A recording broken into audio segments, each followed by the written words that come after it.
Good morning, student. My name is Aarti and my channel name is Physics with Aarti. In this channel, I teach you physics which is related to class 9, 10, 11, 12, BSc, MSc. Again and again, if you like my channel, if you like physics का note, then please subscribe my channel and share with the friend. क्योंकि आप किसी भी चीज़ को कितना भी समझ लीजिए, लास्ट पेपर में आपको नोट्स लिख के आने होते हैं जिसके बेस पर आपके एग्जाम में डिवीजन बनती है. So for examination purpose notes are most important.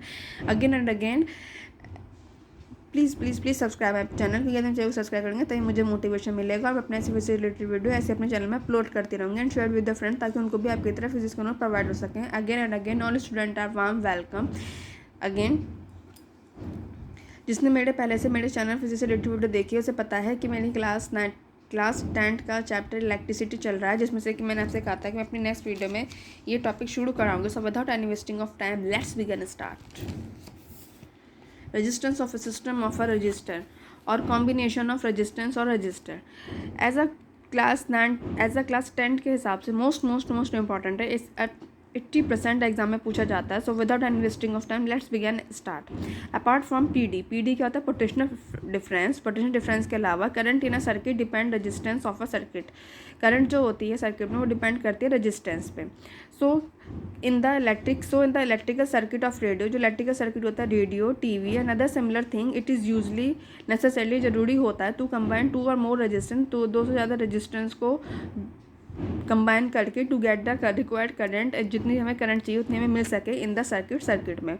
That is in various electrical gadget, बहुत सारे इलेक्ट्रिकल उपकरण होते हैं, विद्युत उपकरण होते हैं. वी ऑफन यूज़ रजिस्टर, हम रजिस्टर का यूज़ करते हैं इन वेरियस कॉम्बिनेशन, उनके अलग अलग कॉम्बिनेशन मतलब जोड़ के. We now they are for intend to see how Ohm's law, अब हम देखेंगे कि ओम्स लॉ कैसे यूज़ होता है. Can be applied to combination resistor के कॉम्बिनेशन में. ठीक. और करंट हमारे रजिस्टर पे डिपेंड कैसे करती है? ओम्स लॉ से. बी प्रोपोर्शनल टू आई होता है और प्रोपोर्शनल टू का साइड हटाएंगे तो आर, तो V is equals to I R. ठीक. मतलब आई किस पे डिपेंड कर रहा है? वी और आर पे. ठीक. अब ये there are 2 method of joining the resistor together. 2 method होते हैं कि हम रजिस्टर को जोड़ सकें. पहला होता है इन सीरीज, सेकंड होता है in parallel. If we want to increase the total resistance, यदि हम टोटल रेजिस्टेंस को बढ़ाना चाहते हैं, देन द इंडिविजुअल रेजिस्टेंस, हम अलग अलग रेजिस्टेंस को आर कनेक्टेड इन सीरीज में लगाते हैं. And if we want to decrease the resistance, यदि हमें रेजिस्टेंस को घटाना हो तो हम इंडिविजुअल रेजिस्टेंस को आर कनेक्टेड इन पैरेलल में लगाते हैं. ठीक. व्हेन 2 और more resistance are connected end to end consecutively, जब दो या दो से ज़्यादा रजिस्टर कनेक्ट होते हैं एक सिरे से दूसरे सिरे पर कंसिक्वेंटली मतलब लगातार, they are said to be connected in series, हम कहते हैं कि वो सीरीज में कनेक्टेड है. फिगर शो, देखो ये रहा figure show 2 resistance R1 and R2 which are connected in series. देखो R1 और R2 ये देखिए कंसिक्वेंटली लगे, लगातार लगे. R1 के साथ सीधे R2 लगाए एक ही लाइन में. ठीक. ये क्या है? जब इस क्रम में लगे हो तो हम कहते हैं कि वो सीरीज में. व्हेन 2 और मोर रेजिस्टेंस, 2 या 2 से ज़्यादा resistance are connected between the same 2 point, 2 एक जैसे पॉइंट पे वो कनेक्ट होते हैं. They are said to be connected in parallel, इसे हम पैरेलल कहते हैं. Because they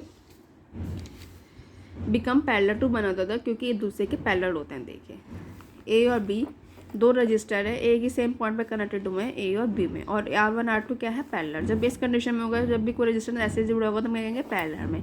figure show the 2 resistance, figure show 2 resistance बताती है. R1 and R2 are connected in parallel, जो कि पैरेलल में कनेक्टेड है. Arrangement between the same 2 point A and B, जो कि आपको फिगर से दिख रहा है. जब भी कोई रेजिस्टेंस में कनेक्टेड होंगे तो हम क्या कहेंगे?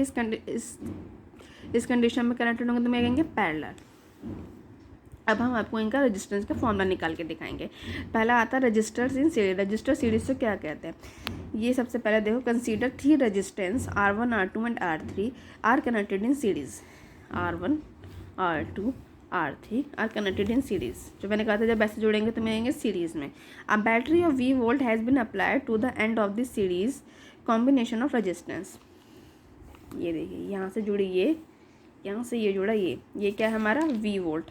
R1 में कौन सी करंट बह रही है? I. R2 में क्या हो रही है? I. R3 में क्या हो रही है? I. क्योंकि तीनों एक ही पॉइंट से एक ही उसमें जुड़े हैं एक लाइन में, तो तीनों में जो करंट होगी एक जैसी फ्लो होगी. इसका रेजिस्टेंस क्या? R1. इसका क्या रेजिस्टेंस है? R2. इसका क्या है? R3. ठीक. पॉजिटिव प्लस से करंट निकलती है और माइनस पे यहाँ पे आती है. ठीक. उसके बाद A और B के बीच वोल्ट माना है V1, B और C के बीच माना है V2, C और D के बीच माना है V3. टोटल में लूँगी V1 प्लस के V2 प्लस के V3, तो V R1 प्लस के R2 प्लस के 3 R. ठीक. ये मेरा यहाँ पर डायग्राम हो गया. सही. अब इसके बाद देखो क्या लिख रखा है मैंने, डायग्राम समझ लिया आपने। अब आप ये देखें, now suppose the P D मतलब potential difference across R1 is V1 जो कि मैंने फिगर से दिखाया, R2 इज V2, R2 का V2 जो कि मैंने भी दिखाया, R3 इज V3, R3 का V3 है।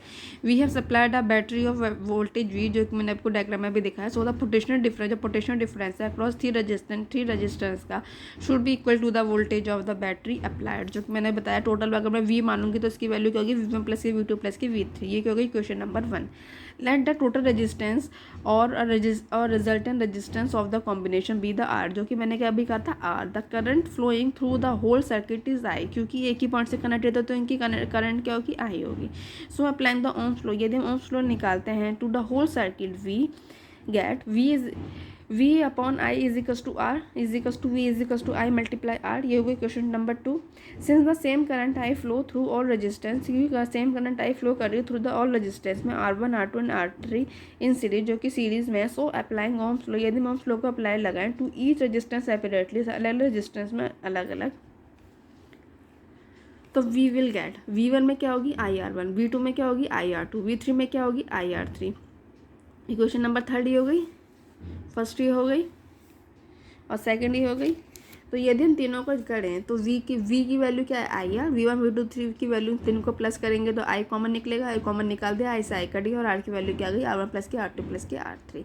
सिमिलरली यदि हम माने, similarly if there are n resistor, यदि हम एन रजिस्टर माने और उनको कनेक्टेड सीरीज में कनेक्ट कर then R is equals to R1 plus की R2 plus dash dash dash plus RN। तो ये हमारा रजिस्ट्रेशन का फॉर्मूला कब हुआ, जब रजिस्टर किस में कनेक्टेड है, सीरीज में। अब हम कहेंगे पैरेलल में। Consider three resistance R1 R2 and R3 are. देखो रजिस्टर कोई भी चीज़ पैरेलल में कब मान जाती है, जब एक से ज़्यादा रजिस्टर एक ही सेम पॉइंट पर जुड़े हों। R1 भी AB से, R2 भी AB से, R3 भी AB से, ठीक। करंट इसमें अलग अलग फ्लो हो जाएगी क्योंकि पॉइंट से तीनों अलग अलग हो रहे हैं। R1 में करंट फ्लो होगी I1, R2 में क्या होगी I2, R3 में क्या होगी I3 होगी। प्लस बड़ा है माइनस छोटा है, प्लस से निकलेगी करंट और माइनस में जाएगी। टोटल रेजिस्टेंस में अगर मानूंगी तो R1 प्लस R2 प्लस के R3 हो गया होगा V। वोल्टेज क्या मानूंगी कैपिटल V। इसमें क्या है, इसमें करंट अलग अलग फ्लो हो रही है देखो, लेकिन वोल्टेज इसमें सेम है ना। ये ध्यान रखना है कि जो आप पैरेलल की बात करेंगे उसमें करंट अलग अलग होगी लेकिन वोल्टेज सेम होगी। अब देखिए वही लिख रखा है V वोल्ट, ठीक। Consider three resistance R1 and R2 and R3 are. देखो डायग्राम समझ लिया। अब उसके बाद आर कनेक्टेड इन पैरेलल, जो कि आपको डायग्राम से भी देखा आपने। A battery of V volt has been applied across the end of the combination, जो कि मैंने आपको दिखाया भी डायग्राम में। Now suppose the current passing R1 is I1, R2 is R2 is I2 and R3 is I3, जो कि मैंने आपको डायग्राम में दिखाया। द टोटल करंट क्या होगी, I is equals to I1 plus के R2 प्लस के I3, ये होगी question number 1। So the since the PD मतलब potential difference capital V across all the three resistance R1 R2 in parallel, ये है मेरा पैरेलल, इसका मतलब है पैरेलल इज सेम, जो कि मैंने आपको बताया। इसमें ध्यान रखना कि V जो होता है पोटेंशियल डिफरेंस सेम होता है। So applying Ohm's law to each resistance separately V get, हम ओम्स लॉ लगाएंगे सभी में। I1 की वैल्यू क्या हो जाएगी V1 अपॉन R1, I2 की वैल्यू क्या हो जाएगी V अपॉन R2, I3 की वैल्यू V अपॉन R3। किससे लगाइए, ओम्स लॉ से। ये क्या हो गई क्वेश्चन नंबर 2। इक्वेशन नंबर 2 ये हो गई, ठीक। इक्वेशन नंबर 1 ये हो गई। I1 I2 की वैल्यू रखेंगे, ये आ जाएगी V अपॉन R, फिर कैपिटल V कॉमन निकाल लेंगे तो क्या बचेगा 1 अपॉन R1 प्लस की 1 अपॉन R2 प्लस की 1 अपॉन R3। V से V कट गया तो वैल्यू क्या है 1 upon R is equals to 1 upon R1 plus की 1 अपॉन R2 प्लस की 1 अपॉन R3, ये क्या हो गई question number 3। Similarly if small n resistance are connected in parallel, यदि हम स्मॉल एन कहें तो कैसे कहेंगे 1 upon R equal to 1 upon R1 plus की 1 upon R2 plus dash dash 1 upon RN। तो ये हमारा किसका फॉर्मूला हुआ, रेजिस्टेंस का, जो रेजिस्टेंस किसमें जुड़े हुए हैं पैरेलल में, ठीक। तो ये टॉपिक हमारा यही कंप्लीट होता है और नेक्स्ट वीडियो में हम करेंगे electric power. Again and again and again मैंने जितना अब तक समझाया है उससे रिलेटेड आपको कुछ पूछना हो आप कमेंट बॉक्स पे कमेंट कर सकते हैं। मेरी 100% कोशिश रहेगी कि मैं आपका प्रॉब्लम का सॉल्यूशन कर सकूँ जो फिजिक्स से रिलेटेड है। अगेन 9, 10 के स्टूडेंट सुने रहे हैं, 11, 12 BSc MSc, इसके अलावा BSc MSc 9, 10, 11, 12 BSc MSc के स्टूडेंट जो भी सुन रहे हो ना, फिजिक्स से रिलेटेड जो भी टॉपिक पूछना हो वो कमेंट बॉक्स में कमेंट कर सकते हैं। मेरी 100% कोशिश रहेगी मैं उनकी प्रॉब्लम का सॉल्यूशन कर सकूं जो फिजिक्स से रिलेटेड है। Again and again please please please subscribe my channel, share with your friend, क्योंकि आप किसी भी चीज़ को कितने भी समझ लीजिए लास्ट पेपर में आपको नोट्स लिखने होते हैं जिसके बेस पर आपकी एग्जाम में डिवीजन बनती है। So for examination purpose notes are most important.